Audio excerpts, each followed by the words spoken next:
All eyes on Atlanta as former President Trump is set to surrender on racketeering and conspiracy charges. This is for his alleged efforts to overturn Georgia's results from the 2020 presidential election.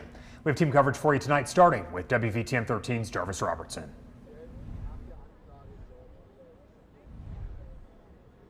Ian and Brittany, I can tell you that the security is on high alert here outside of the Fulton County Jail. Now, this is much different compared to last week when we were in downtown Atlanta outside of the Fulton County Courthouse. There have been a lot of people coming by through this area, supporters, protesters of the former President Donald Trump. In addition to that, it is a big spectacle out here, guys. We're talking about local, national media, and international media all here covering this fourth indictment of President Donald Trump. Now, we have seen a lot of cars since we have been here. A lot of people, they have been told to move their cars to make way for the former president as he gets ready to make his way here to Atlanta to turn himself in. Now, last week we did hear from the Fulton County Sheriff. He did say that all of the 19 that were indicted in that case, they're all going to be treated like anyone that is coming to turn themselves in to the Fulton County Jail. That means they're going to be fingerprinted. They're going to have a mugshot. They're also going to go through medical evaluation. So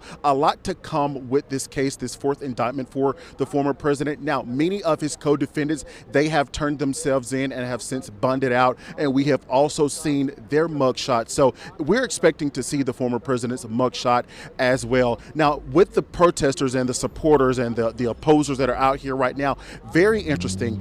We have not seen any rowdy people per se, but we've seen some interesting things. Not too long ago, I just saw two people that were in rat costumes, and they had posters that said "Rat Donald Trump," that is Republicans against Trump. So very interesting to see how all of this is playing out, to see how such of a spectacle this is. But as of right now, NBC is reporting that the former president is expected to turn himself in sometime around 7:30 Eastern time. That would be 6:30 Central time. So we are still going to be here. Hopefully we can get a good shot of the president as he is rolling up and bring you the latest coverage from outside of the Fulton County Jail. Reporting live in Atlanta, I'm Jarvis Robertson, WVTM 13.